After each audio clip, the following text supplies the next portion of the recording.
إلى حضرة النبي سيدنا محمد صلى الله عليه وسلم وآله الكرام وأصحابه العظام وإلى مشايخنا والمسلمين أجمعين، خصوصا إلى والدينا وأولادنا وأسرتنا وقرابتنا أجمعين، وخصوصا إلى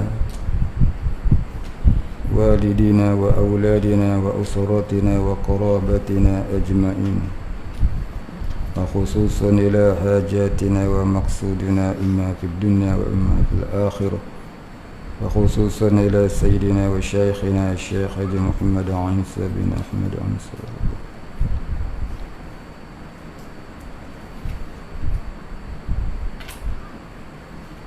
وأصولهم وفروعهم ومن ينتسب إليهم أجمعين.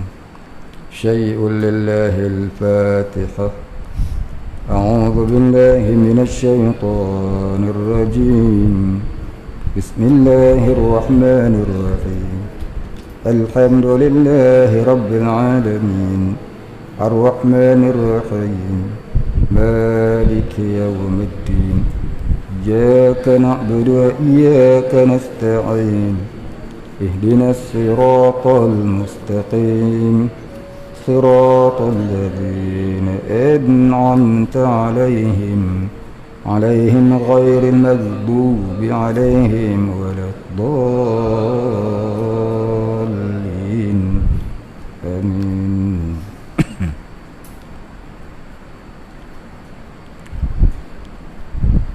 بسم الله الرحمن الرحيم. قال المصنف والمؤلف رحمه الله تعالى ونفعنا به وبعلومه وبركاته آمين يا رب العالمين. قال المصنف berkata, kemudian berkata pula ia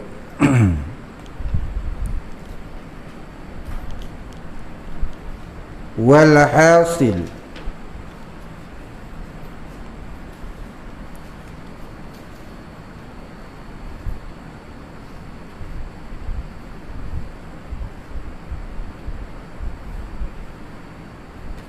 an aqsama walhasilu an aqsama sifati arba'atun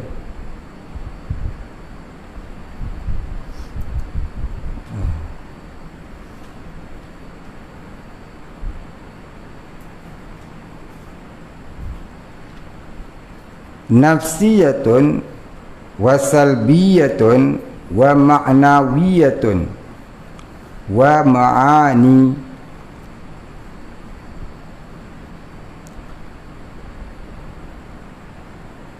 Faman nafyun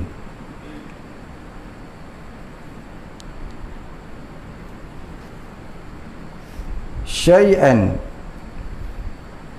من الأقسام الثلاثة الأولى من الأقسام الثلاثة الأول أو قال إنها مخلوق أو محدثة أو شك فيها أو واقف بأن لم يحكم بأنها قديمة أو حادثة كفر أي فقد كفر. كفر أي فقد كفر لأنه يلزم من نفي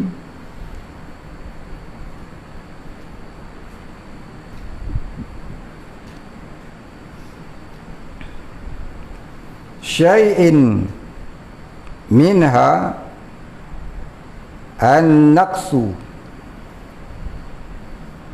Wa man nafal qisma, wa man nafal qisma ar-rabi'a wa huwa al-ma'ani.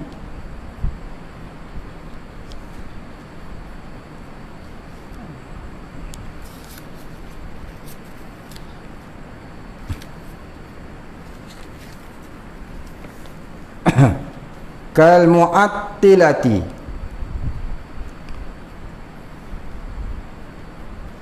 kal mu'attilati. Mu'attilah ni golongan sesat daripada Mu'tazilah.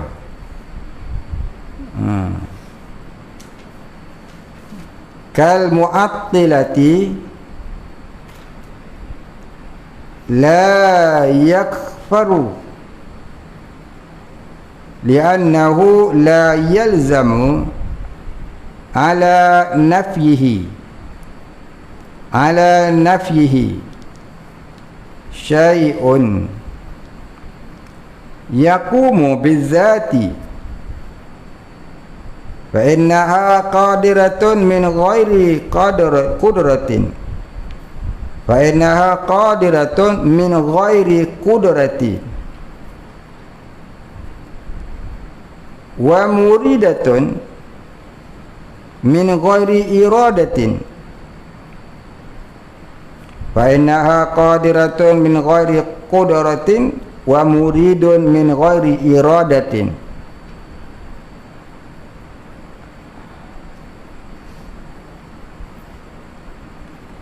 Apa benda tu? Min ainta, min ainta qaf dal ala mu'taqidihim, min ainta qaf dal mu'taqidi ala mu'taqidihim gitu.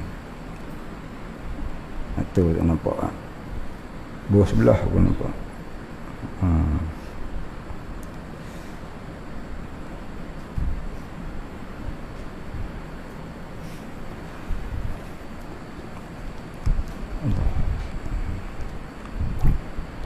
Dan hasilnya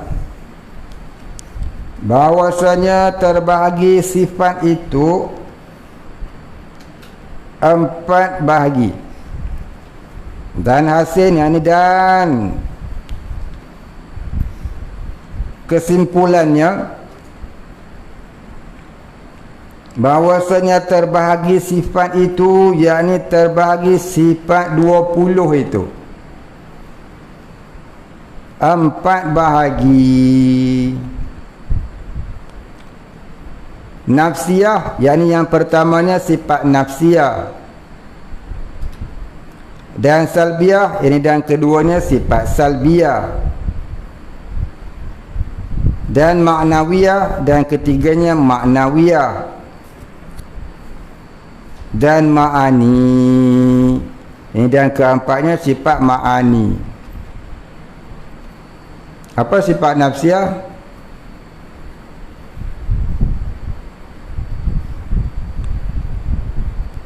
Sifat nafsiyah ni iaitu sifat yang menyatakan adanya zat Tuhan yang bernama Allah. Sifat nafsiyah maknanya sifat yang menyatakan adanya zat ataupun diri Tuhan yang bernama Allah. Maka sifatnya hanya satu, iaitu wujud.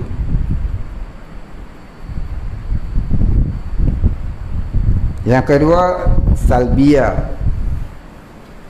Apa sifat salbiyah? Iaitu sifat yang menyatakan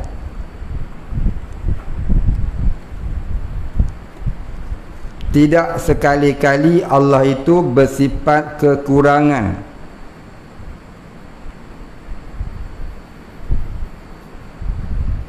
Sifat yang menyatakan Allah Ta'ala itu tidak sekali-kali bersifat kekurangan. Dinamakan juga sifat adamiyah. Dinamakan juga sifat adamiyah. Ain dal mim ya ta marbutah. Adamiyatun. Iaitu makna adamiyah ketiadaan. Adamiyah maknanya ketiadaan.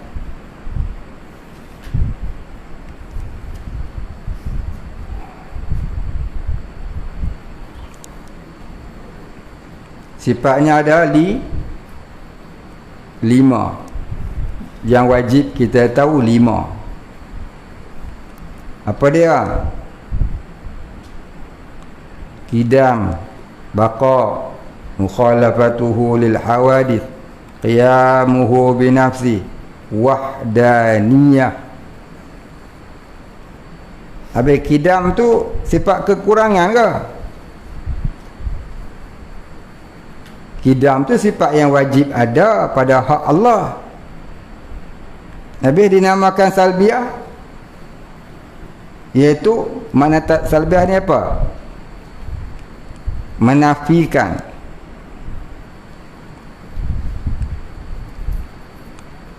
Salbiah ni maknanya menafikan. Maksudnya apa? Menafikan sifat kekurangan bagi Allah. Maka salbiah itu pada hak kita sebagai makhluk yang beriman kepada Allah. Wajib kita mengaku, wajib kita menafikan Allah Ta'ala tidak bersifat tidak bersifat dengan segala sifat kekurangan.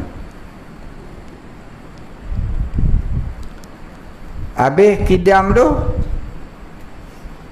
qidam tu Allah sediakala. Apa yang kita nafikan? Qidam tu betul dah duduk ke Allah. Habis nak nafi apa? Apa yang kita nafi daripada qidam tu? Qidam tu betul dah. Qidam tu sediakala. Allah tu memang sediakala. Nak nafi apa? Nafikan kekurangan bagi qidam itu. Nafikan kekurangan bagi qidam itu. Apa kekurangannya? Allah Ta'ala ada mula. Jadi makna qidam, qidam terjemahannya sediakala. Maknanya Allah tidak ada mula. Maka kita sebut Allah tidak ada mula, itulah salbiah, kita menafikan ada mula.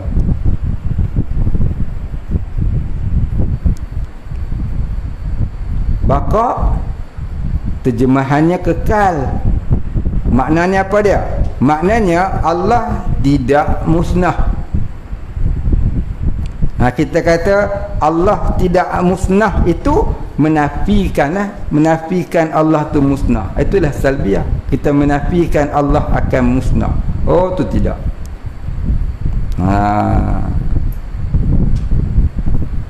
Kemudian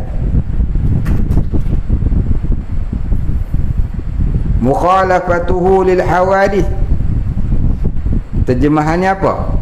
Allah tidak serupa, bersalahan dengan yang baharu. Bersalahan dengan yang baharu. Apa maknanya? Maknanya Allah tidak serupa dengan sesuatu. Allah tidak serupa dengan sesuatu. Tidak serupa tu maknanya salbiah, menafikan Allah Ta'ala tu serupa. Itulah salbiah.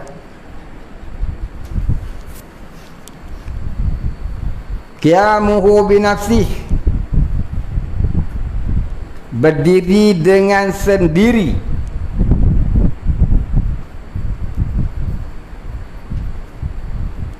Apa maksudnya? Maknanya Allah tidak berhajat kepada yang menjadikannya, dan tidak berhajat kepada tempat untuk ia wujud, dan tidak mengambil faedah dari segala makhluk yang ia jadikan. Itu maksud qiyamuhu binafsi. Allah tak berhajat kepada yang menjadikannya. Allah tak berhajat kepada yang menjadikannya. Tak berhajat tu yang kita kata salbiah tu, kita mengaku Allah tak berhajat kepada yang menjadikannya. Itulah qiyamuhu binafsi.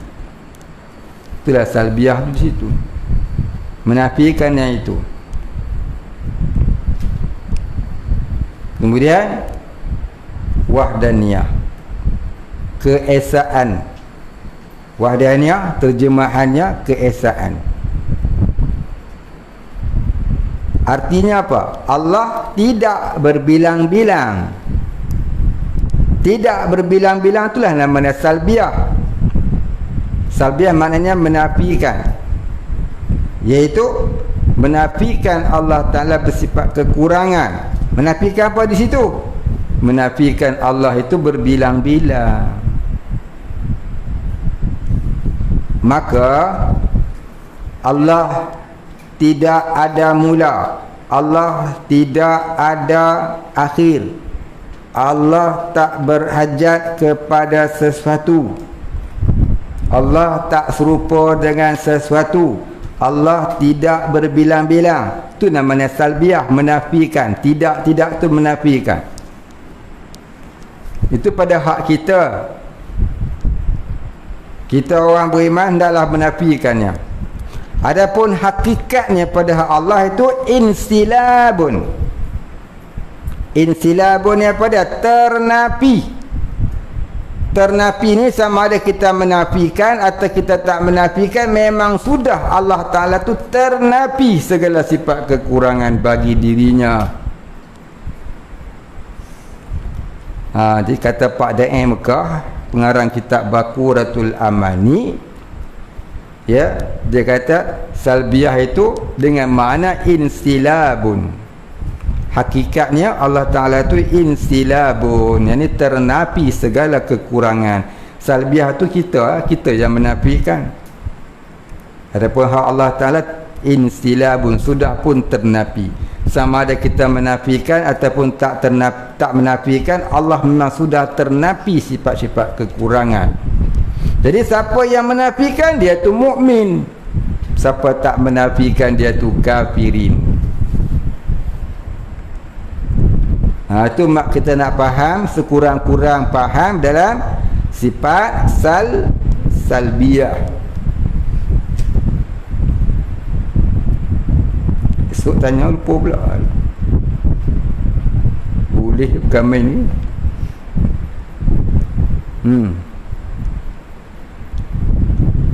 Ni banyak kali dah saya hurai ni kan. Pasal saya tahu kalau tanya mesti lupa.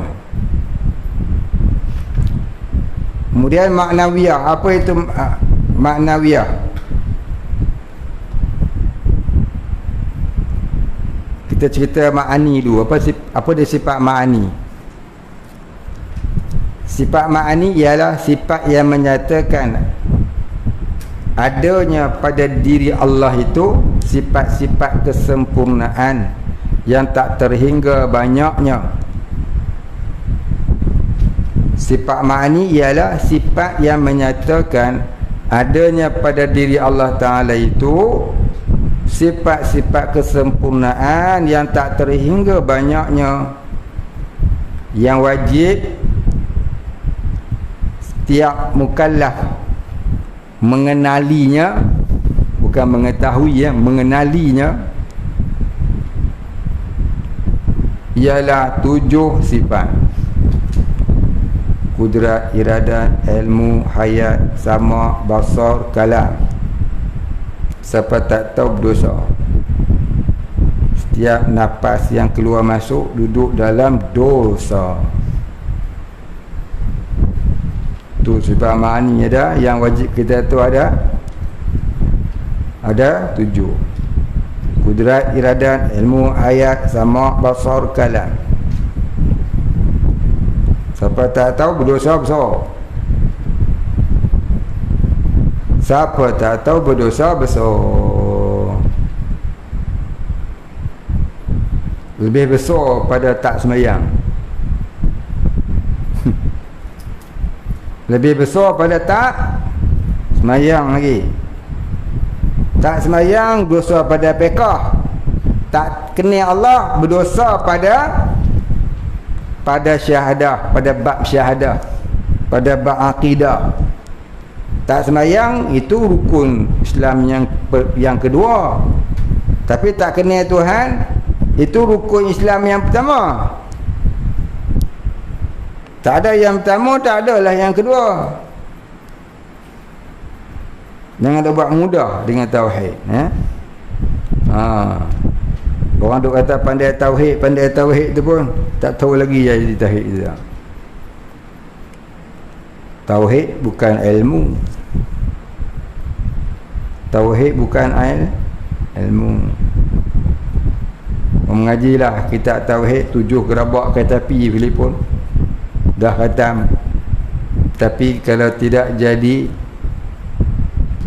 kesedaran hidup bertuhan, tak nama orang yang muwahhid. Orientalis berlambak pakar tauhid.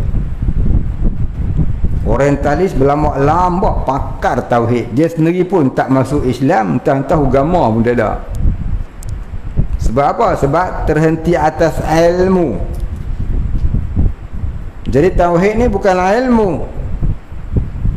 Cuma kita kena belajar atas jalan untuk mengenal. Belajar sampai tahu untuk jadi mengenal.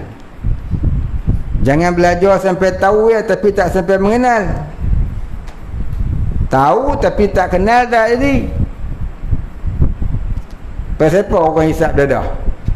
Dia tak tahu ke dadah tu. Dia tahu. Dia tak tahu ke bahaya. Dia tahu. Tapi pasal pada hentam, pasal dia tak kenal. Dia tak kenal dadah. Faham? Dia cuma tahu dadah boleh merosakkan, tapi dia tak kenal. Ada ke beza kenal dengan tahu? Beza. Kenal ibarat dia kita kenal buah durian. Jumpa buah durian, kita pun tahu tu buah durian dia. Kita belilah tu, durian sedap tu, musangking. Pak tanya kita, anda makan ke sedap? Anda jawab apa? Belum lagi lah, baru tengok. Baru tengok tak makan lagi. Tapi yang kata sedap, tahulah sedap. Kena tak lagi. Kena nak macam mana nak kena kata sedap?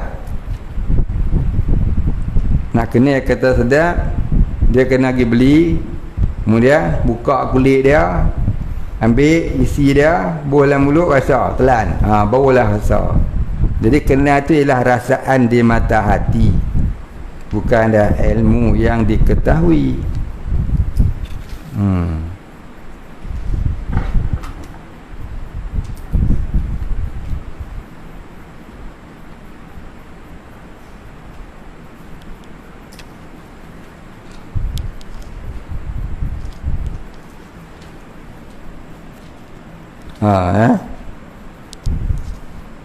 Baik, habis. Jadi tauhid ni dia tak boleh semata-mata menuntut ilmu. Dia kena terjun ke bidang sufi untuk mendapatkan rasaan setelah kita belajar. Belajarlah 70 gerabak ke tepi punya kitab telefon. Kalau tak terjun ke bidang sufi, mustahil pada adat, tapi tak mustahil pada akal. Mustahil pada adat boleh kenal Tuhan, Tapi tak mustahil pada akal. Pada akal ni harus kalau Tuhan nak bagi kenal tanpa belajar sekalipun. Harus bagi Tuhan nak angkat satu orang yang tengah ya jadi penyamun, angkatnya dia jadi wali tu harus. Macam Fudail bin Iyad. Harus. Tak mustahil bagi Allah, itu hukum akal. Hukum adatnya, hukum adat kena mengaji. Kena mengaji dulu lah. Tu kita mengaji, pasal tak dapat yang tak beradat, kena carilah yang beradat. Bila tak dapat yang beradat, bila tak dapat yang tak beradat, maka wajiblah kita cari yang beradat. Tak beradat macam mana? Kenal Allah tanpa belajar, kenal Allah tanpa mujahadah, terus Allah tarik jadi wali, namanya jazbah. Kita tak dapat yang tu, maka wajiblah kita berusaha dengan jalan yang beradat, iaitu apa dia? Kena menuntut ilmu dan mujahadah nafsu. Jadi sampai pada Allah ni ada dua cara lah. Satu jalan dengan jalan beradat, iaitu jalan kebanyakan manusia. Yang kedua jalan tak beradat, iaitu jalan yang sedikit ataupun nadir di kalangan manusia. Nadir ni jarang berlaku. Ya. Orang tu jadi wali tanpa belajar. Ada. Jadi kita tak dapat atas jalan yang tak beradat tu. Jadi kita wajib melalui jalan yang beradat. Baik. Itu namanya sifat ma'ani. Kemudian yang keempat, sifat ma'nawiyah. Apa itu sifat ma'nawiyah? Iaitu sifat yang melazimi bagi sifat ma'ani. Sifat ma'nawiyah, sifat ma'ani tadi dinamakan juga sifat wujudiyah ya. Sifat ma'ani tadi dinamakan juga sifat apa? Wujudiyah. Wujudiyah, iaitu sifat yang ada di zat Allah. Wujudiyah.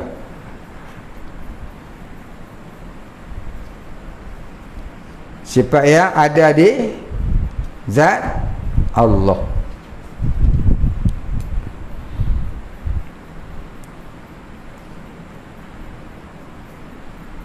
Sifat yang dikatakan oleh ulama tauhid, law kashifa annal hijaba la ra'ainaha.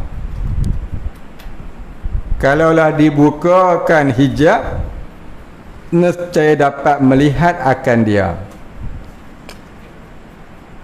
Ya, sifat ma'ani itu kalaulah dibukakan hijab, nescaya dapat melihat akan dia. Kenapa dapat lihat? Sebab dia ada di zat Allah. Benda yang ada ni tentu dapat dilihat.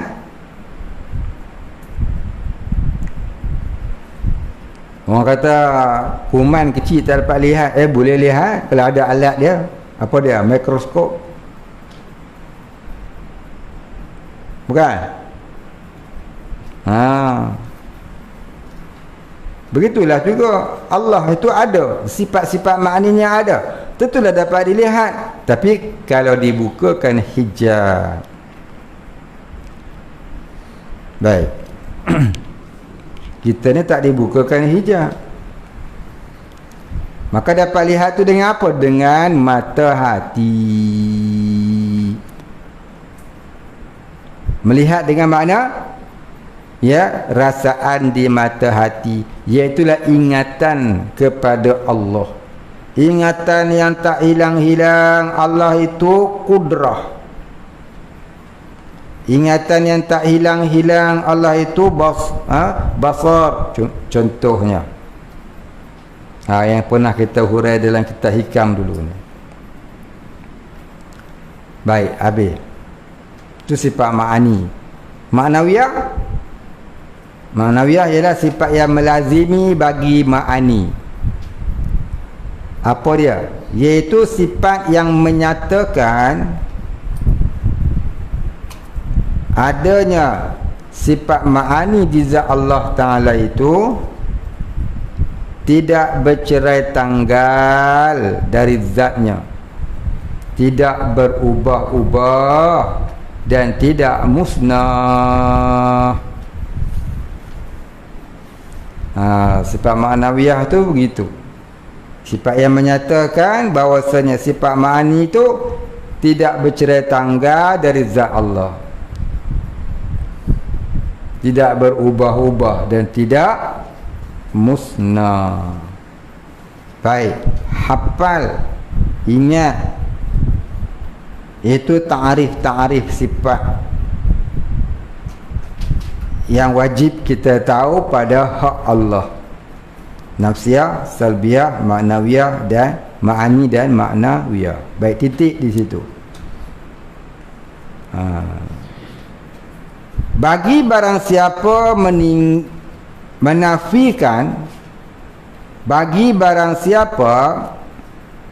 menafikan suatu daripada bahagi yang tiga yang pertama itu, apa dia? Nafsiyah, salbiyah dan ma'nawiyah. Dan siapa menafikan suatu daripada bahagi yang tiga yang pertama itu, apa dia? Nafsiyah, salbiyah dan ma'nawiyah. Siapa menafikan itu, dia kata tak ada, Allah Ta'ala tak ada nafsiyah, salbiyah, ma'nawiyah tak ada. Ataupun dia kata ma'nawiyah tak ada, salbiyah ada, nafsiyah ada.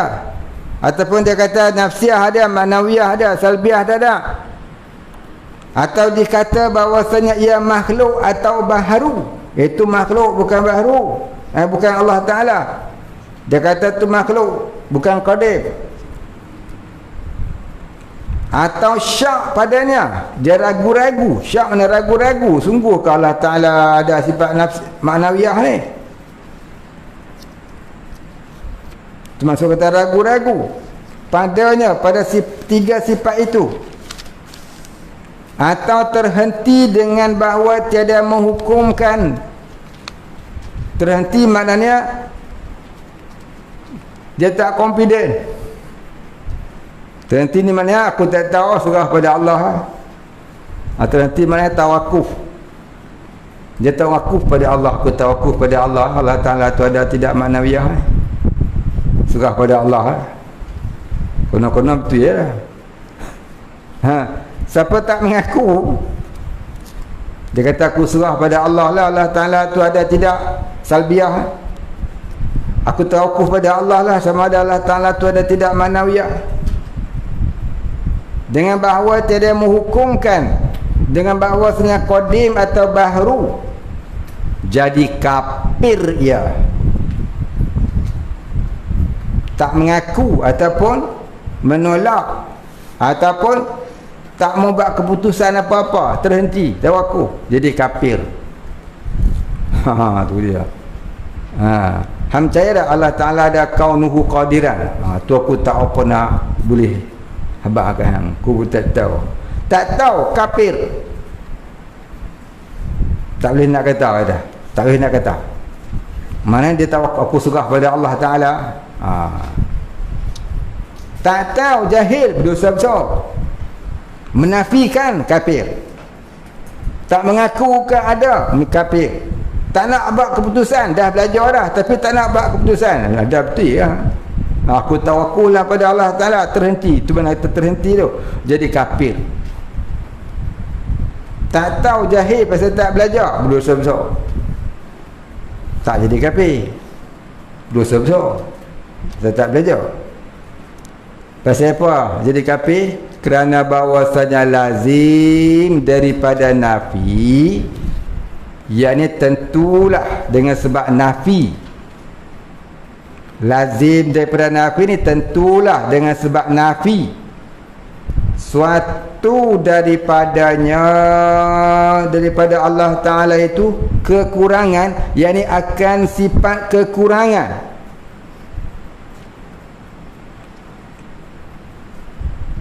Maknanya bila dia tak mengaku ataupun dia tak mengaku, tentulah dia tak menafikan Allah Ta'ala itu bersifat kesempurnaan, maka jadilah Allah Ta'ala itu bersifat kekurangan. Titik. Dan barang siapa menafikan, maknanya bila menafikan tu jadi kafir lah. Kerana bahawasanya lazim daripada nafi suatu daripadanya, kekurangan yang membawa kepada kekurangan, membawa kepada kekurangan Allah, maka jadi kafir lah. Boleh faham? Baik, habis. Dan barang siapa menafikan bahagian yang keempat itu, dan barang siapa menafikan bahagian yang keempat, iaitu sifat ma'ani, seperti kaum Mu'attilah. Kaum Mu'attilah. Kaum Mu'attilah ni ialah serpihan atau pecahan daripada kaum Mu'tazilah yang sesat. Kaum Mu'attilah ni dia tak mengaku Allah Ta'ala itu ada sifat ma'ani. Dia kata Allah Ta'ala berkuasa dengan zat.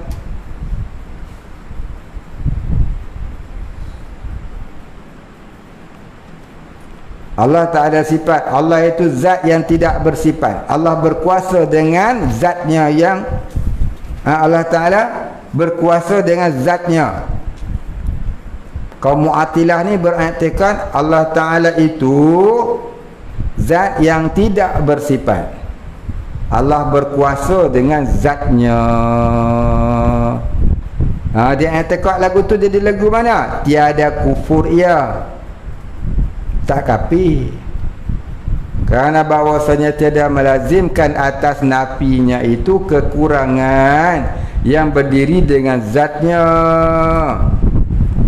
Mana dia masih mengaku Allah Ta'ala tu ada, tapi dan dia mengaku Allah Ta'ala tu berkuasa, cuma tak kata dia Allah Ta'ala ada sifat. Allah Ta'ala tu ada, dia berkuasa dengan zat. Maka bahawasanya qadirun dengan tiada kudrat, mana dia berkuasa dengan zat yang tak bersifat. Allah Ta'ala tu qadirun, yani Allah Ta'ala tu yang maha berkuasa dengan tiada kudrat, ni dengan tidak ada sifat kudrat. Dan muridun, tiada dengan iradat, dan Allah Ta'ala tu maha menghendaki tapi tidak dengan sifat iradat. Maknanya Allah berkuasa dengan zat, Allah menghendaki dengan zat, maka jadi i'tiqadnya fasik tapi tidak kufur. Atas i'tiqad mereka itu, titik, intaha. Demikian kata mereka. Intaha tu maknanya diambil daripada kata-kata mereka begitu. Jadi siapa kata lagu tu tak jadi kafir, tapi tidak terlepas daripada berdosa besar. Ingat yang saya sebut dulu, menyembah zat jadi fasik, menyembah sifat jadi kufur, menyembah nama jadi syirik. Allah itu jika kita menyembah namanya jadi syirik. Allah itu jika disembah sifatnya jadi kufur.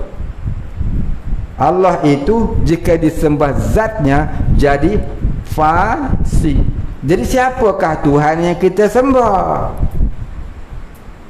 Tuhan yang kita sembah itu ialah zat yang wajibul wujud. Zat yang wajibul wujud, yang bersifat dengan segala sifat kesempurnaan, yang memiliki nama-nama yang maha agung, yang menjadikan sekalian alam nama kebesarannya Allah. Maka kalau ditanya orang berkuasa, Allah berkuasa dengan apa? Jika ditanya orang Allah melihat dengan apa, maka wajib dia berkata dan beriktikad Allah itu berkuasa dengan zatnya yang bersifat kudrat. Allah melihat dengan zatnya yang bersifat basar. Allah mendengar dengan zatnya yang bersifat sama. Allah menentukan sesuatu dengan zatnya yang bersifat iradat. Allah berkata-kata dengan zatnya yang bersifat kalam. Begitulah seterusnya. Itulah i'tiqad ahli sunnah wal jamaah. Baik, habis. Bila kata Allah Ta'ala berkuasa dengan kudratnya, itu jadi kufur. Itu lebih teruk daripada kaum Mu'attilah. Itu lebih teruk dari kaum Mu'attilah. Mu'attilah ni baru fasik sebab dia kata Allah berkuasa dengan zat. Allah mentakdirkan sesuatu dengan zat. Ini kata tauhid dengan bab mudah. Allah Ta'ala berkuasa dengan apa? Tahkum dia dah. Agak-agak apa? Boleh tanya agak-agak lah. Yang demi agak-agak tauhid ni. Agak-agak boleh buat makan buka puasa. Dengan dia buat agak-agak ni tauhid. Jadi pertama-tama sekali dalam tauhid ni ialah kenal Tuhan. Kenal siapa itu Tuhan.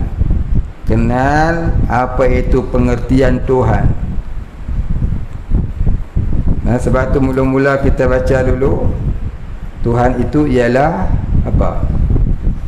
Sebab takut jadi lagu ni lah. Ada orang kata Allah Ta'ala berkuasa dengan kudrat. Ada Allah Ta'ala berkuasa dengan zat. Allah melihat dengan zatnya. Jadi Mu'attilah, kaum Mu'attilah. Jadi fasik i'tiqad dia macam tu. Siapa kata Allah Ta'ala berkuasa dengan namanya? Allah berkuasa dengan namanya Allah. Allah melihat dengan namanya Allah. Namanya Allah, dia berkuasa dengan nama Allah itu. Itu jadi syirik. Itu menyembah zat, menyembah nama jadi syirik. Tu orang kata siapa sembah Allah jadi syirik. Siapa sembah zat jadi fasik. Siapa sembah sifat jadi kufur. Faham yang ni, faham ni macam tu. Pasal apa sembah Allah jadi syirik pula? Pasal Allah itu namanya. Kau sembah nama dia buat apa? Oh, saya sembah zat. Sembah zat jadi fasik. Sudah pula tu. Habis tu dah sembah apa? Saya sembah zat Tuhan yang wajibul wujud, yang bersifat dengan segala sifat kesempurnaan, yang memiliki nama-nama yang maha agung, yang menjadikan sekalian alamnya, yang menjadikan dan mentakdirkan sekalian alam, yang nama kebesarannya Allah. Sah iman. Maka kalau dia faham ta'arif Tuhan, lepas tu dia kata saya menyembah Allah, saya beriman dengan Allah, saya minta tolong dengan Allah, tak apa dah harus. Ya, itu namanya kalam tasamuh. Saya menyembah Allah itu kalam tasamuh. Kalau tak faham itu kalam tasamuh, kau solat jadi syirik. Sudah ustaz ni. Sebab tu kena mengaji. Sebab tu kena mengaji. Dia untuk kira muja tajwid. Tajwid belum buat terlepas. Yang dia mengajar tajwid tu pun tak lepas. Siratal ladina an'amta alaihim, batal semayang. Kan? Macam mana? Kalau yang tempat qabih dia berhenti tu tak apa lagi. Siratal ladina an'amta alaihim, dia berhenti. Ghairil maghdubi alaihim waladdallin, tak apa lagi. Tu wakaf qabih namanya, wakaf buruk, tak molek, tapi tak berdosa. Tapi kalau siratal ladzina an'amta alaihim, dah dia menambah apa? Menambah hukum. Siratal ladzina an'am, apa benda huruf ya. Banyak orang lagu tu. Jadi imam Jumaat tak sah sembahyang. Lepas ikut belakang tahu wajib mufarakah. Ya, sagi sembahyang zuhur. Ngajar tajwid tapi tak lepas tajwid pun kan. Saya tak boleh ngajar tajwid. Sebab siapa? Saya tak reti. Ni hak reti-reti. Siapa hak reti ngajar lagu tu? Ada banyak lagu tu kan. Tu lah. Dulu ada kumpulan orang perempuan dekat nilai kan. Minta saya ngajar tajwid. Tajwid ni dia hukum dia fardu kifayah. Fardu kifayah. Fardu kifayah ni maknanya bukan fardu ain lah. Tauhid fardu ain, fiqh fardu ain, tasawuf fardu ain. Yang fardu ain itulah. Buka dalam kitab Sirajul Qari, buka dalam kitab Hidayatul Mustafid, dan kitab-kitab tajwid yang lain, dia kata belajar tajwid ni fardu kifayah. Jadi kalau fardu kifayah ni nak belajar dia bukanlah wajib ke atas semua orang. Cukuplah sebahagian orang yang tahu dalam qaryah itu. Yang lain-lain tu tak tahu, tak berdosa. Itu masalah fardu kifayah. Baiklah belajar tauhid, betul-betul fardu ain. Tapi dah ada juga orang nak tajwid juga. Tauhid tak ngaji. Jadi kita ada lagu ni lah dalam kitab-kitab fiqh. Dalam kitab-kitab yang menyatakan hukum fardu kifayah ni. Patah lagi bab belajar tajwid. Kalau belajar tajwid tentulah nak kepada bacaan, nak kepada mengetahui cara baca, makhraj, dan kadang-kadang sampai kepada qiraat, dan lebihnya lagi kepada tarannum. Maka yang tu tarannum, qiraat tu jadi sunat. Nah, sunat. Qiraat sunat, tarannum sunat, tak fardu kifayah dah. Itu. Tak. Dia tinggalkan dia pun tak berdosa. Siapa kata berdosa? Ni ada orang kata berdosa. Tinggalkan mengaji qiraat. Tak berdosa. Cukuplah kita tahu qiraat hafal sudah lah. Tu pun tak terhafal lah. Ni dia tauhid lah pula. Tauhid, fiqh, tasawuf banyak lagi nak kena ngaji kita. Yang tadi tauhid tadi belum buat tak lepas. Saya ni pun tak lepas lagi. Berutuh hak tu lebih sikit hantarnya aku tak tahu.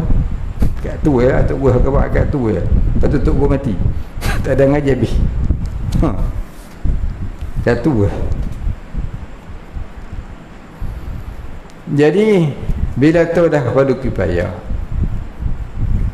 dan tahu hukum fardu kifayah tu lagu tu. Kalau orang laki-laki ngajar orang perempuan ke mana?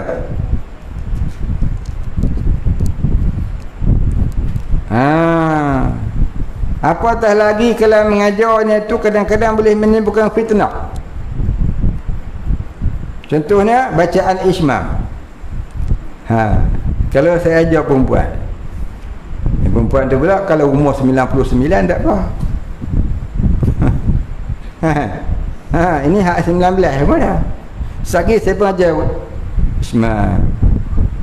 Iyyaka na'budu wa iyyaka nasta'in.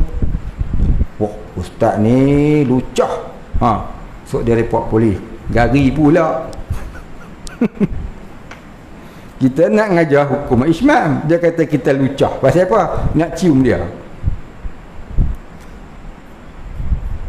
Pengajar Hafiz pernah jumpa bacaan ismam.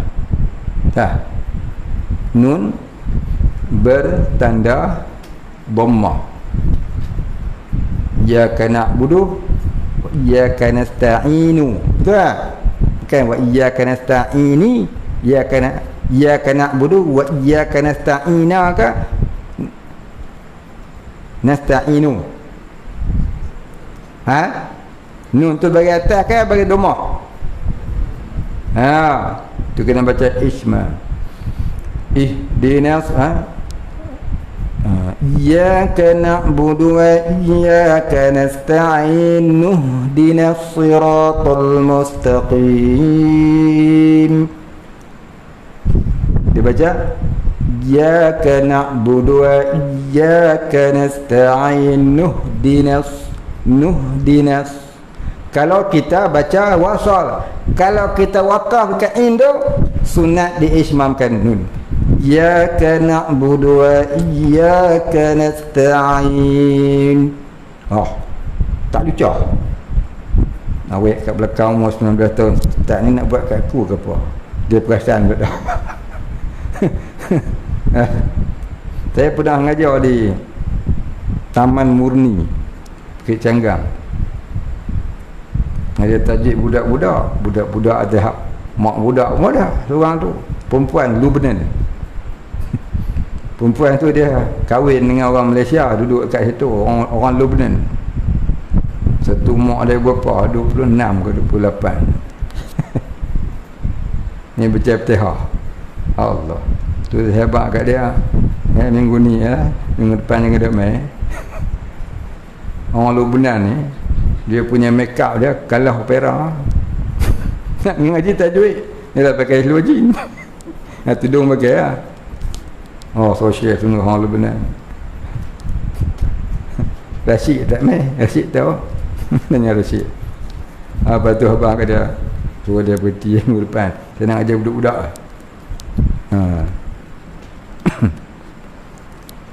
Tu dia Apa kata tadi? Lupa masuk sini berhenti sekat tadi. Jadi faham molek bab tauhid. Sebab tauhid bukan sekadar ilmu. Tauhid itu sampai idrak di mata hati. Tauhid itu bukan sekadar ilmu, tetapi itu idrak. Tauhid itu idrak di mata hati. Apa idrak? Ketimbulan di mata hati. Timbul macam mana? Satu perasaan yang tak lekang, rasa takut kepada Allah, rasa harap rahmat Allah, rasa kasih beribadah. Itulah sekurang-kurang tauhid yang dikatakan idrak di mata hati. Lagi tak sampai darjah itu, belum lagi nama muwahhid. Itu muwahhid darjah awam, nak masuk soleh, gerbang tangga yang pertama. Yang tu pun tak ada lagi kita. Yang tu pun tak ada lagi kita. Macam mana nak kasih Nabi? Orang ni senang-senang. Siapa nak kasih Nabi, selawatlah banyak-banyak. Mboi, mudah. Mudah. Selawat banyak-banyak. Bukan semata-mata dengan selawat ya. Selawat tu sunat. Tauhid tak ngaji pun.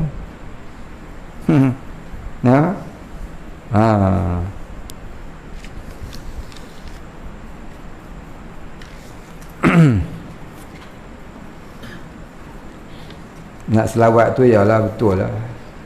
Tapi taklah semudah selawat tu boleh kenal Allah, boleh senang, boleh apa, boleh kasih Nabi.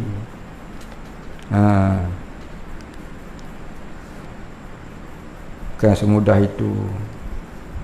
Tak semudah itu. Dia kena melalui jalan-jalan sufi. Banyak orang kata nak kasih Nabi kena banyak selawat. Memanglah betul ya. Tapi selawat itu benda-benda yang sunat. Yang wajibnya kena kenal Nabi itu dulu. Kena menjalani jalan-jalan sufi. Selawat itu ibaratnya perencah dia. Kita masak kena berperencah bagi sedap. Itu sunat. Yang wajib tu pergi buat dulu.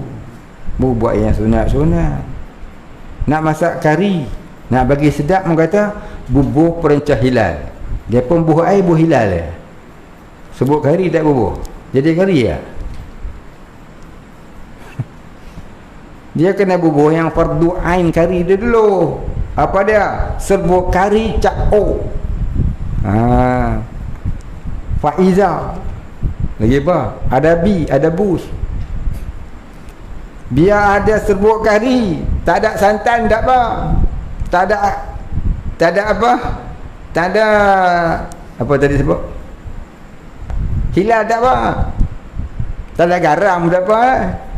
Ada bubur kari pun jadilah. Tak, kalau ada garam saja tak ada kari, jadi kari ya. Jadi air garam ya lah. Oi. Kami duduk pondok tu nak makan gulai, kari lah orang sini sebut kan. Minyak macam tak ada lah. Rebuih lah. Rebuih air, bubur kari, bubur garam, kacau. Boleh ikan, kari dah. Kari juga. Tapi kalau bubur garam, ikan rebuih. Dia tak nama kari lah. Naknya kari tu kena ada. Apa dia? Fardu ainnya kena ada. Lepas tu barulah selawat. Betul. Ni selawat 11 juta sehari. Fardu ain tak ada. Ibarat dia nak masak kari, bubur garam ya. Sebut kari tak ada.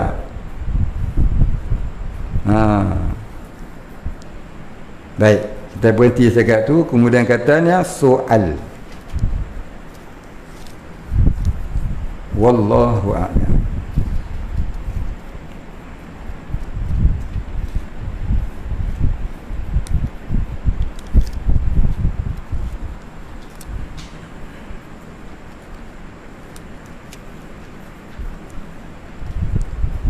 Baik, ada orang tanya. Dia tanya, saya ada ikuti pengajian sebelum ini. Dia kata ada 4 tingkatan hidayah. Yang pertama inayah.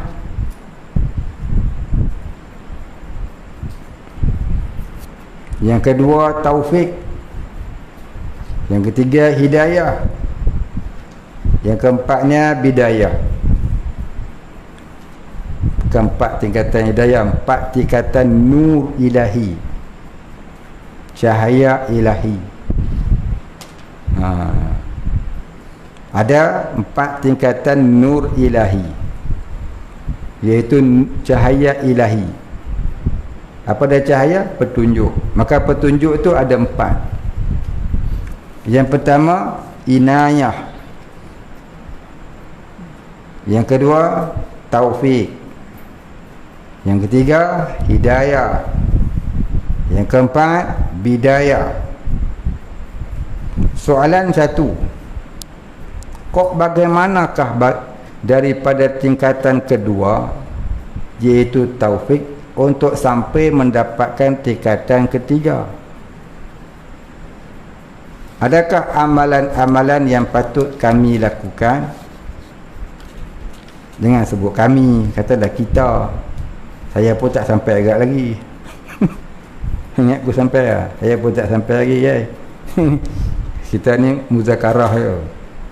Muzakarah sama-sama tak sampai. Mudah-mudahan Allah sayang kita, Allah kasih kita, Allah golongkan kita bersama dengan orang-orang yang sampai. Amin ya rabbal alamin.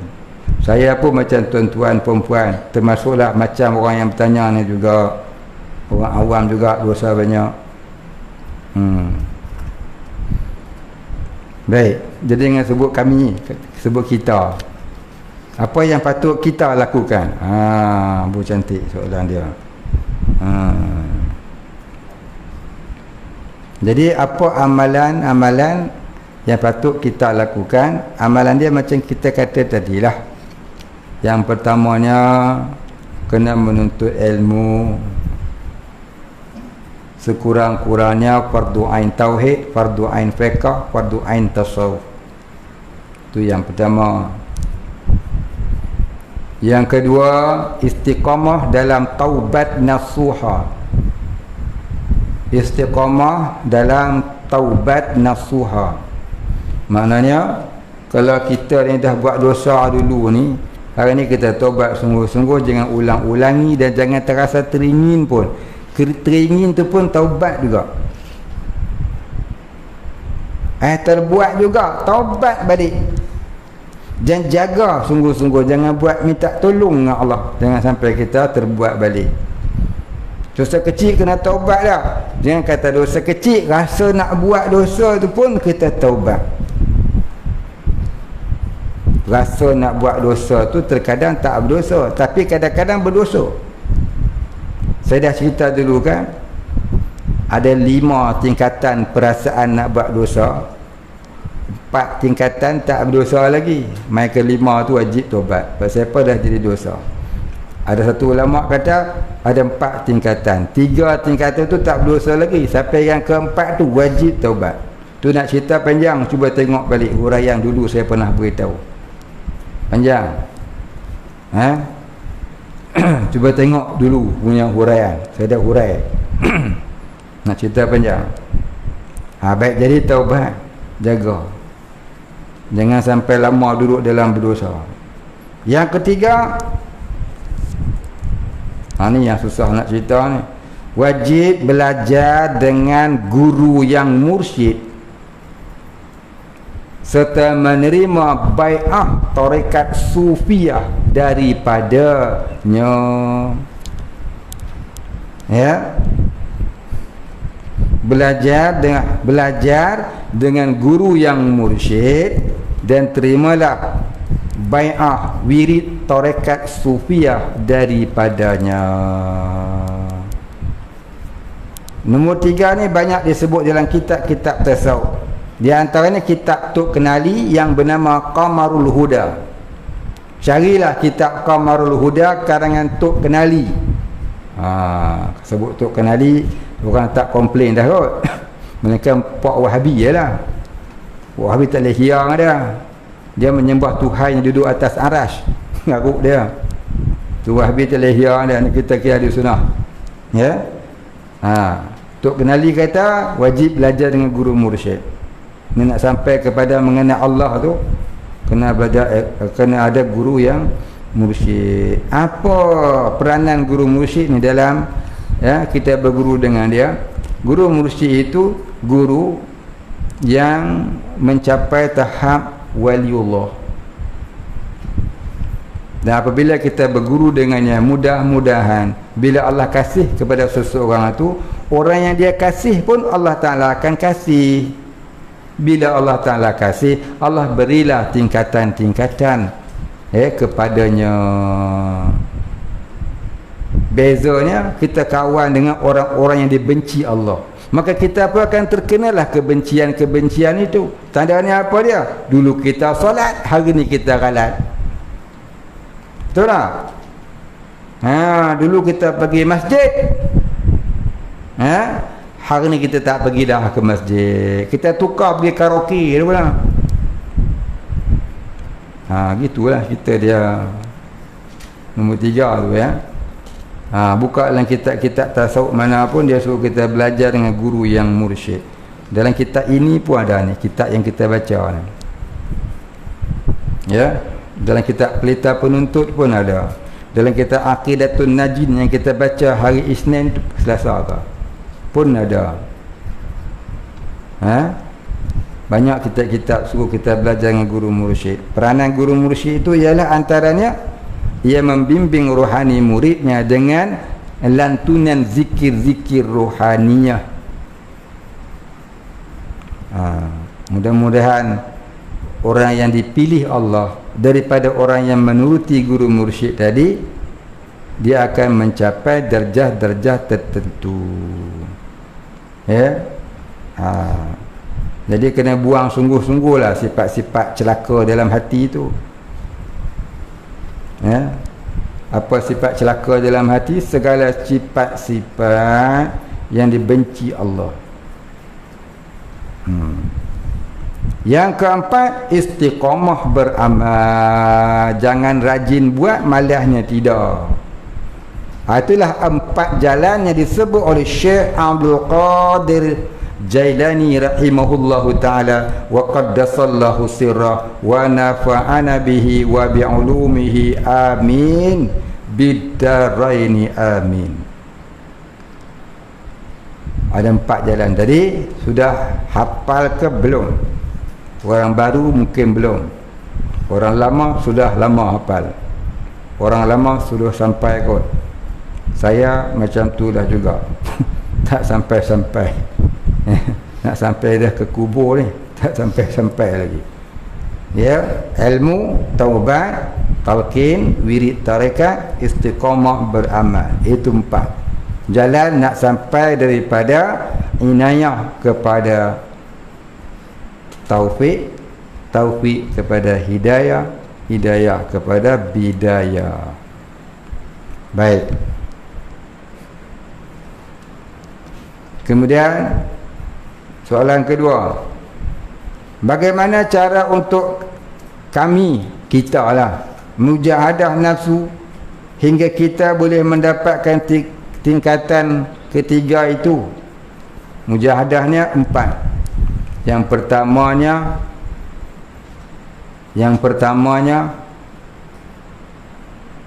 pertamanya lapar.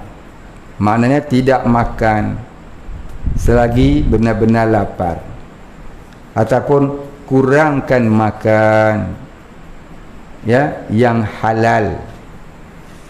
Yang haram tu memanglah kena tinggal, yang halal tu kena kurang. McDonald haramkan diri.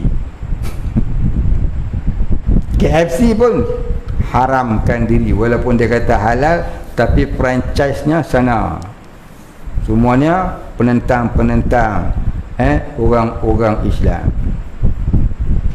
Bukalah restoran sendiri. Restoran Haji Mahmud lagi baguslah. Tak payahlah pakai, ya, KFC lah, McDonald lah. Dulu satu lagi McDota. Zaman saya kecil-kecil dah ada McDota. Tak adalah McDota, tukar McDonald kot.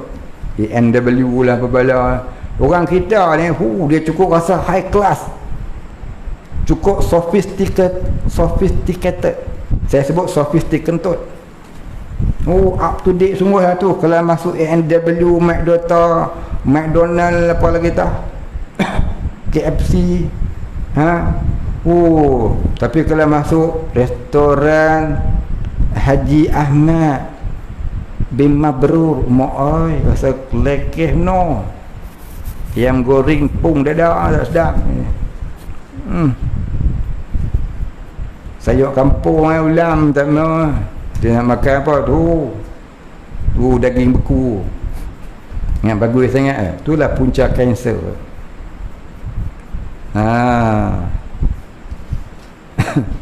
Punca kanser. Makan pagi.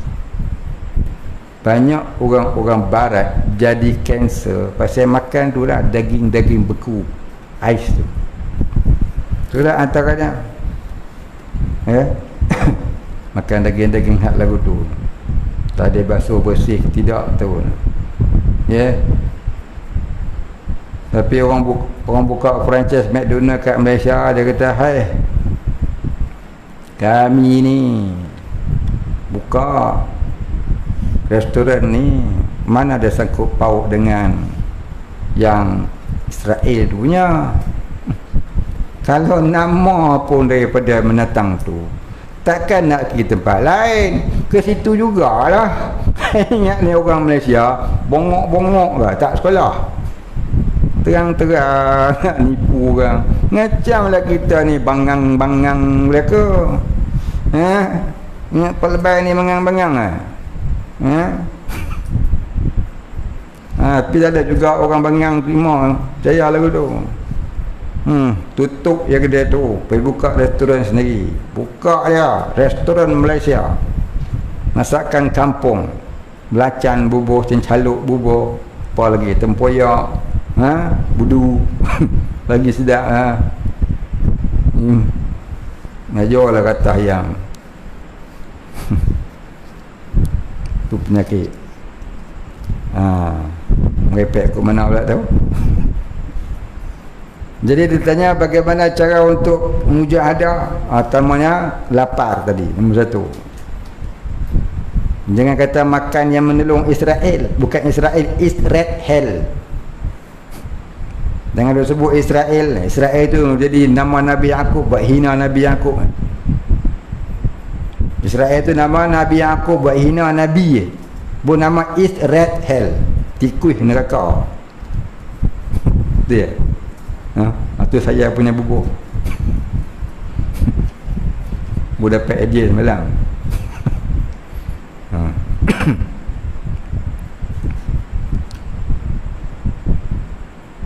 Mapa juga makanan-makanan yang syubha, yang haram tinggal.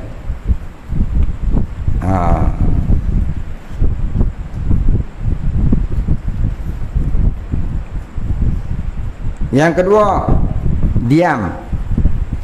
Diam ni apa? Jangan berkata selagi yang tidak hak, yang tidak sebenar, yang bukan atas nama Allah. Yang ketiga, jaga. Maknanya banyak berjaga kerana beribadah. Beribadah tu tak semestinya semayang. Tapi kalau banyak semayang qada lah. Tak apalah, qada banyak-banyak. Termasuklah matlaah kita, muzakarah, menghafaz kitab ilmu. 2 saja malam pada buka astro, baik buka kitab. Buka kitab yang kita duk mengaji ni, mentelaah, baca, bagi ingat, bagi faham. Mustahil sekali mengaji tu faham, mustahil. Mustahil adat lah. Bukan mustahil akal. Pada akal ada orang belum belajar dah reti. Itu yang paling ramai. Yang paling ramai belum belajar dah reti. Itu tak belajar. Itu pun termasuknya ibadat. Menuntut ilmu lagi besar pahala daripada berzikir sayang sunat-sunat.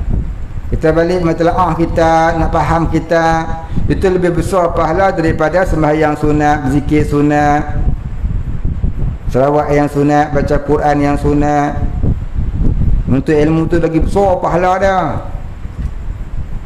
Lebih besar pahala dia daripada buat qiyamul lail yang sunat. Lebih baik menuntut ilmu, matlaah, menghafal tu lagi besar pahala dia. Ya. Sebesar-besar ibadah ialah menuntut ilmu. Setelah daripada perang jihad sabilillah. Kita ni tak boleh nak perang jihad sabilillah pasal paduk kat Malaysia nak pergi pun penakut. Sebab berani pergi, katakan. Apa tak angkat kan? Takut nak tinggal bini, takut nak tinggal anak, siapa nak bagi makan, takut macam-macam alasan bukan? Kalau saya tanya saya 1000 alasan. Oh, tak pergi lagi, semangat lah. Aku kalau pergi aku nak bom betul ke? Timbang. Ngaji melek. Marah orang. No? Kata Hasan Al-Basri, tidak aku dapati yang amalan yang lebih utama daripada perang jihad fi sabilillah melainkan menuntut ilmu. Kita dah menuntut ilmu hari. Dah kita tak boleh perang sabilillah, kita pergi menuntut ilmu. Kemudian niatkan Allah, ya Allah, jika ada pahala, sampaikanlah pahala ni kepada mujahidin Palestin, biar mereka mendapat kemenangan ataupun mereka gugur sebagai syuhada. Ni ada pula ustaz-ustaz yang baru. Kita jangan nakkan syahid. Kalau kita syahid, mana nak menang? Masya Allah. Ustaz tu mengaji mana aku tak tahu. Jangan minta doa mati syahid. Kalau kita mati syahid, bila nak menang? Dia kata, apa cerdiknya ustaz mengaji mana? Saya tak tahu.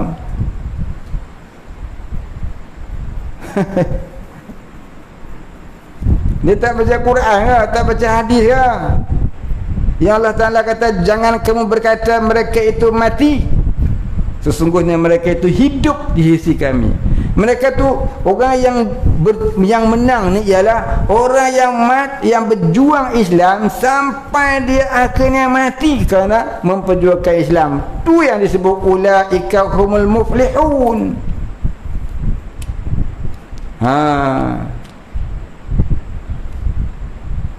Jangan duk fikir menang tu sampai kafir semua mampus, dia seorang hidup. Itu badang perkasa, dia makan muntah tu.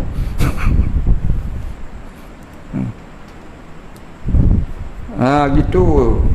Kita ni kadang-kadang faham lah, ni nama cikgu agama, tapi macam tu pula dia faham. Kita tengok perang Badar, bila Nabi kata jumlah mereka lebih besar daripada kamu sekalian, adakah kamu semua mahu menerus perjuangan ataupun kita berhenti saja di sini? Apa jawab golongan Ansar, orang-orang Madinah yang berperang dengan kafir? Mereka cuma ada 313, nak lawan dengan 1000 orang. Yang 1000 tu pula ada tentera berkuda, adanya tentera berunta, ada pula perempuan yang bawa pancaragam, ding dang ding dong, ding dang ding dong. Tu nak bagi semangat tu perang. Ada antara sahabat berkata, ya, apa dia? Kita teruskan perjuangan walaupun kita gugur sebagai syuhada, kita menang di sisi Allah. Menang di sisi Allah. Maknanya kalau gugur syahid, jadi menang juga. Akhirnya jadilah peperangan Badar Kubra. Bila Badar Kubra? Saya tahu, lupa. Bila Badar Kubra? Tu sama tarikh dengan hari nuzul Quran. Bila?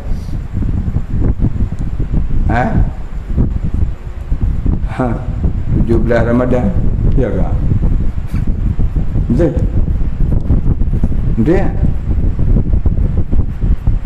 Dia tak kau kepala, dia kepala lutut.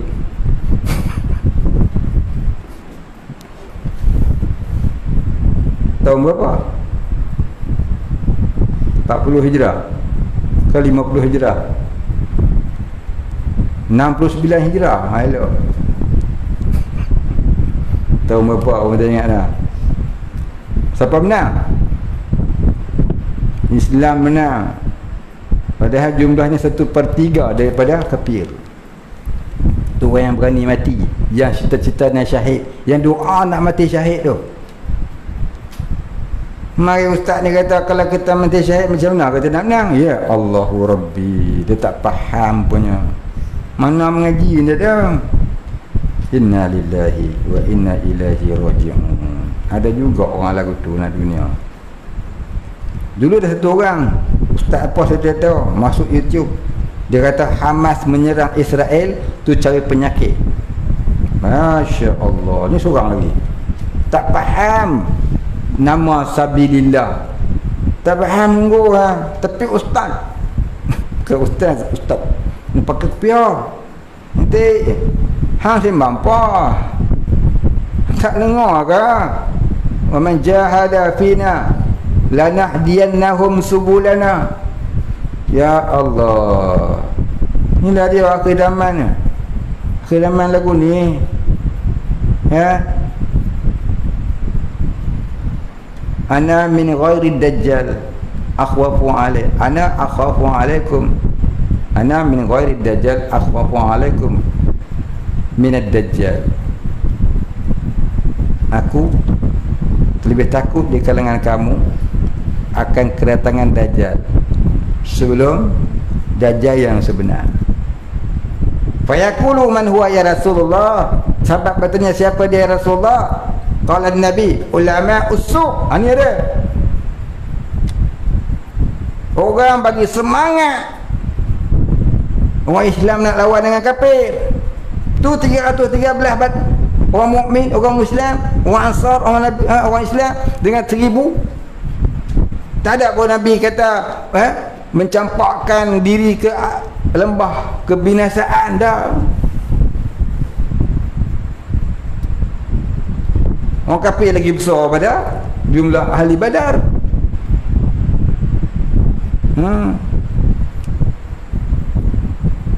Sampai jadi nasyid kumpulan Badar. Apa? Tu orang hari ni ngaji agama tapi belik-belik agama ni ada. Apa sebab apa? Hak Nabi kata tu, penyakit apa? Al-wahan, takut mati, takut miskin. Itu ada. Tu pula dia kata lagu tu. Hamas serang Israel satu kesilapan besar.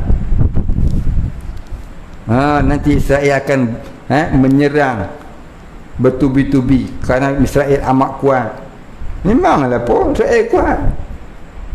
Pasal apa? Pasal orang Islam tolong dia, mengkayakan dia.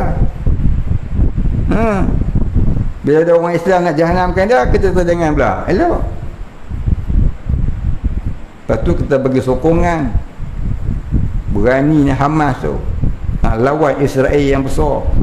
Apa Hamas tu tak tahu ke Israel tu kuncu-kuncu belakang dia ada Perancis, ada Britain, ada USA. Ada apa lagi ke belakang dia? Tak tahu ke Hamas? Tapi mereka semuanya cintakan syahid. Bukan macam hang nakut buat komen pula, kata silap. Hai, janganlah kita ajar lagu tu. Wala'iyyazubillah. Kita ni walaupun tak ada ilmu tak ada kita ni, jangan sampai jadi bodoh pada tu lah. Pesan kat apa? Berarti nombor 3 apa dia? Diam. Nombor 4 uzlah. Lapar, diam, jaga, uzlah. Tu lah jawapan dia. Cara mujahadah ni ada 4. Kata Syekh Ahmad An-Nafis dalam kitabnya yang bernama Durun Nafis, ada 4. Lapar, diam, jaga, uzlah. Apa dia uzlah? Mengasingkan diri dari masyarakat yang pasti. Sebab tu orang dulu-dulu mereka duduk di pondok, di sekolah-sekolah pondok, beruzlah, mengasingkan diri pada masyarakat yang pasti. Pasal apa? Pasal nak jawapan soalan kedua je lah. Nak mujahadah lagu mana? Nak duduk pondok, nak pergi mengaji. Sagi duduk pondok, gaduh-gaduh pula dia. Ni pondok akhir zaman. Baru ni satu kawan saya datang. Dia pondok tu taklah ramai, sikit lah, tapi berpuak-puak. Berpuak-puak tu pondok. Biasa lah tu, akhir zaman lagu tu. Akhir zaman. Walaupun dia tak lari daripada tok guru yang satu tadi, tapi sama-sama dia berpuak-puak. Rupanya di mana-mana boleh lagu tu. Nak cari satu masyarakat yang syumul, yang patuh semuanya, tak ada puak-puak, tunggu Al-Mahdi tu. Al-Mahdi Al-Muntazar terbit, semuanya orang-orang solehin, solehat belaka. Sekarang ni solehin dan salah lihat. Tu sebab tu jadi puak-puak. Tunggu Al-Mahdi besok, panjang umur kita ni jadi tentera dia, mudah-mudahan kalau panjang umur. Takut tak jadi yang maaf melek. Macam mana ngaji pun lagi melek. Baik, habis kita. Soalan ketiga, bagaimana kami boleh bagaimana kita lah, tak mau kami tak syurah. Bagaimana kita boleh memupuk keikhlasan dalam diri hingga mencari redha Allah adalah yang utama dalam diri kita. Saya bukan nak bagi nasihat, saya nak muzakarah. Ni tanya ni saya sekali lah yang bertanya. Jawab ni pun untuk saya juga sekali. Kita nak memupuk ikhlas tadi, macam tadilah hak nombor 1 tadi. Ilmu, taubat, guru mursyid dan istiqamah beramal. Dan banyaklah kita berdoa dengan Allah. Jangan minta kat kita seorang, minta juga dekat mak ayah kita, guru-guru kita, adik-adik kita, kawan kita, anak-anak kita, cucu kita. Dia semua muslimin dan muslimat, mukminin dan mukminat. Jangan minta kat kita seorang, minta kat semua orang. Mudah-mudahan Allah Ta'ala menunjukkan kepada kita, insya-Allah. Wallahu a'lam.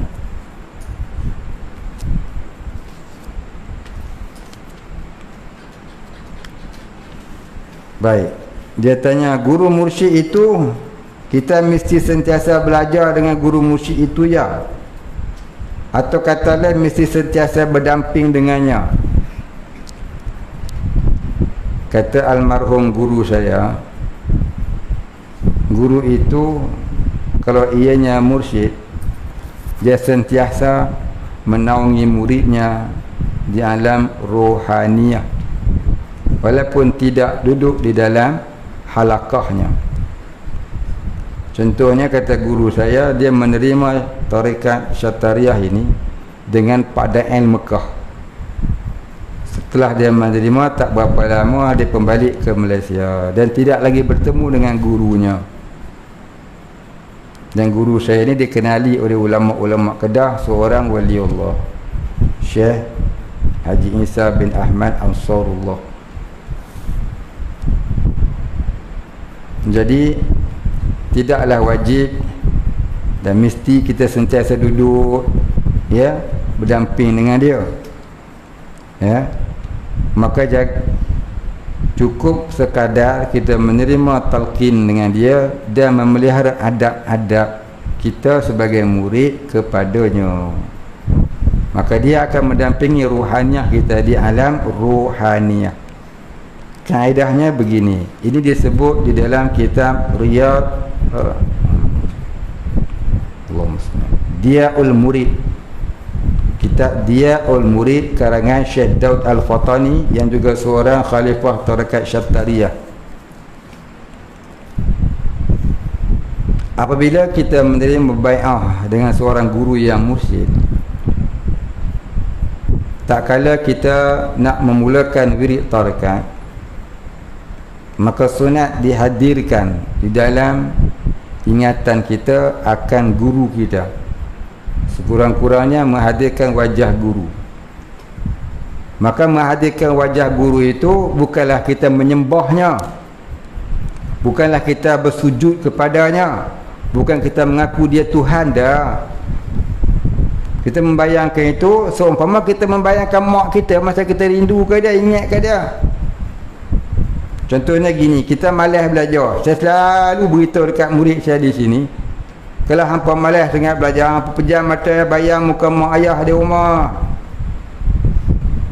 Mereka harap kamu di sini belajar jadi alim ulama, bukan ulang semak, bukan nak balik makan ni selimak habis duit mak ya.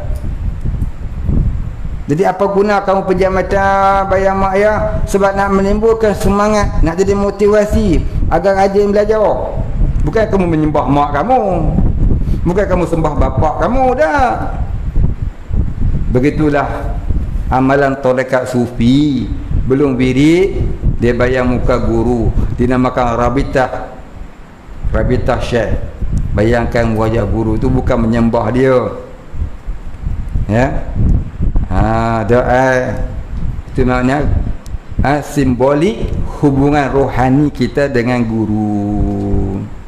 Jadi apabila kita beramal itu, hakikat rohaniah kita berhubung dengan rohaniah guru di alam rohaniah yang kita sendiri tak tahu, hanya Allah yang tahu. Bagaimana ianya berlaku? Berlaku tu dengan sebab bai'ah tadi, bai'ah dengan guru tu. Kita menerima satu-satu tarekat apa pun tak apalah, Ahmadiyah ke, Naqsyabandi ke, Syadzaliyah, Syattariyah, ada banyak lagi lah tarekat apa-apa pun. Bila dia menerima bai'ah bermakna dia berhubung dengan gurunya, gurunya berhubung dengan gurunya sampai ke Rasulullah. Maka begitulah bila dia berabitah dan beramal, ya, rohaniah dia akan berhubung dengan rohaniah gurunya, bersambung-sambung sampai Rasulullah di alam rohaniah yang kita sendiri tidak tahu. Allah jugalah yang mengetahui. Dan jika Allah nak beritahu kat kita, Allah Ta'ala akan angkatkan darjat, maka dapatlah yasir rahsia-rahsia Allah di alam rohaniah. Daripada situlah daripada taufik jadi bidayah, taufik jadi hidayah jadi bidayah. Tapi adalah seorang guru yang mursyid. Nanti ada pula tanya, berapa lama nak jadi baik, nak jadi lagu tu Ustaz? Yang tu tak tahu lah. Mana ada orang boleh tahu. Macam tanya, bila saya nak mati Ustaz? Doktor tahu. Dulu ada satu doktor, dia cerita kat kak ipar saya, kak rumah saya, dia kata puan ni kena penyakit SLR, saraf, ada harapan hidup 3 tahun je. Tahu doktor tu, hebat tu doktor tu ya. Rumah saya kata dah belah tahun dah duk ada ke, tak mati-mati pun. Doktor tahu, saya tak tahu. Kita mana boleh tahu ajar kita. Pandai-pandai sangat. Dulu saya kecil-kecil tu, saya umur 14 hari bukan 14 tahun, baru lahir. Umur 14 hari saya kena asma. Mak saya cerita kat saya, nyawa ni macam nyawa ikan. Ada orang kampung saya, dia hebat jugalah. Dia kata budak yang tak lama. Rupanya dia tak lama dia pergi dulu. Budak dah. Lepas dia cakap lagu tu, dia tak lama dia yang pergi. Saya duduk ada lepas ni, alhamdulillah. Tu mana kata apa? Ajar jangan tanya. Begitu juga kesampaian makrifah kita pada Allah, jangan tanya. Sebab apa? Inna lillahi wa inna ilaihi raji'un tu ada 2 makna bagi pihak orang sufi. Satu mati, satu kecelakaan, dan satu lagi sampainya makrifah kita yang telah hilang kepada makrifah balik kepada Allah. Jadi yang tu kita tak tahu. Beramal dia lah ya. Abu Yazid Bustami dia kata dia beramal 30 tahun. Baru ambil kemarin, susah nak jadi wali. Dia tanya, Ustaz ramai berapa tahun dah? Jangan tanya, baru kemarin start. Jangan tanya. Jadi kita jangan tanya bila nak sampai, nak dapat apa kelebihan amal tarekat ni. Boleh gaib ke Ustaz? Boleh terbang atas air ke? Banjir boleh tolak ke? Boleh keluar api ke macam Ultraman tu? Boleh. Jangan tanya soalan yang tak apa cerdik aku tu. Nak khabar siap-siap. Pasal ada orang tanya dulu. Macam tu cara soalan. Nampak sangat tak pernah mengaji tauhid. Itulah orangnya. Lepas tu suruh mengaji. Lepas tu suruh mengaji.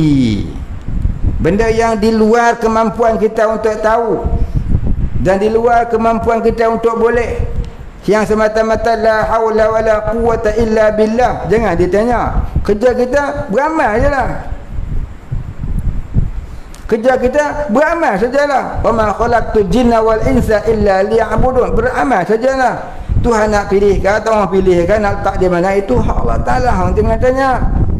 Jangan tanya apa yang Tuhan buat, hang tu yang akan ditanya nanti. Wa hum yus'alun.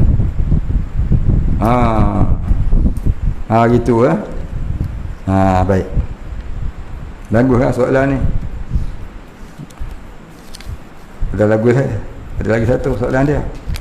Bagaimana cara yang sepatutnya seorang perempuan, khasnya yang sudah berkahwin, dalam berguru kepada guru mursyid? Ada adab tertentu yang perlu diikuti? Ya, bila kamu nak belajar dengan guru mursyid, bawa laki sekali. Ini syarat dia, bawa suami sekali. Jangan tinggalkan suami. Bang, abang duduk rumah tengok TV Astro, saya nak ngaji kat guru mursyid.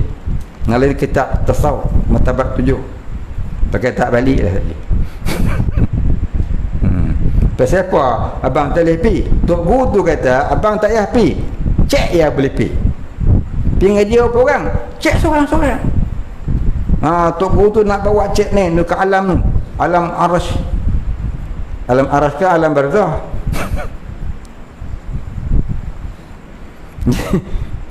Tu nak bawa lawak lah. Nak abang pi. Ya, bila nak belajar, nak buat tarekat dan sebagainya, ada isteri, bawa isteri sekali. Ada suami, bawa suami sekali. Beramal itulah pentingnya lah, ya itulah kelebihan kahwin tu. Sebab apa? Nak jadikan kawan ibadat. Bukan Jadi kahwin itu untuk buat kawan ibadat. Biar dua-dua beribadat. Hang ambil tarekat, aku ambil tarekat. Tak mau aku tarekat, hang tengok TV. Orangnya tarekat no tarekat. Seorang tarekat sufi, seorang tarekat TV. Hello. Nak dua-dua sekali jalan. Faham? Dua-dua kena ada. Jadi orang yang berkahwin nak berguru dengan guru mursyid, pergi dengan suami sekali. Jangan tinggalkan suami. Melainkan guru mursyid itu seorang mursyidah. Guru perempuan juga. Tak apalah, tapi dengan guru perempuan tak apa. Kalau guru tu laki-laki, kena bawa suami. Ya, saya beritahu banyak kali ya, saya bukan mursyid pun. Saya sama aja dengan apa. Apa makan nasi 4 pinggan, saya 40 pinggan. Jadi orang perempuan nak jumpa saya kena ada lelaki. Kalau tak ada lelaki, apa ada perempuan 2-3 orang. Jangan jumpa seorang-seorang, saya tak mau. Nanti saya kena tak kena di dunia, kena di akhirat. Ataupun mesti ada isteri saya. Untuk saya nak khabar siap-siap. Dari dulu lagi, sejak saya mula berkuliah di Selangor, sambung ke Putrajaya, sambung ke Negeri Sembilan, ya, sampai lah ni itulah adab yang saya mengaji dengan guru saya, ya, dengan orang perempuan. Jadi saya nak jaga adab tu, walaupun hak lain tak boleh, tu kita jaga. Ya. Saya banyak terima kasih dengan muslimat yang banyak ikut kuliah saya, yang asalnya banyak tak tudung labuh pun tak pernah labuh. Ya, hari ni dah labuh-labuh belaka dah, dan sampai purdah nikah semua dah. Semuanya adalah hidayah Allah. Ya, hidayah Allah, taufik daripada Allah. Jadi saya syukur kepada Allah, mudah-mudahan Allah Ta'ala terima. Amin ya rabbal alamin. Kita berhenti dulu sekali. Wallahu a'lam. Al-Fatihah. A'udzubillahi minasyaitonir rajim. Bismillahirrahmanirrahim. Alhamdulillahi rabbil alamin. Ar-Rahmanir Rahim. Maliki yaumiddin. Iyyaka na'budu wa iyyaka nasta'in. Ihdinas siratal mustaqim. صراط الذين أنعمت عليهم غير المغضوب عليهم ولا الضالين. بسم الله الرحمن الرحيم. الحمد لله رب العالمين. الصلاة والسلام على أشرف الأنبياء والمرسلين وعلى آله وصحبه أجمعين. اللهم اغفر لنا ذنوبنا وارحمنا وأنت الغفور الرحيم. اللهم اغفر لنا ذنوبنا ولوالدينا وارحمهم كما ربيانا صغارا. من مشايخنا وللمسلمين برحمتك يا أرحم الراحمين. الحمد لله رب العالمين.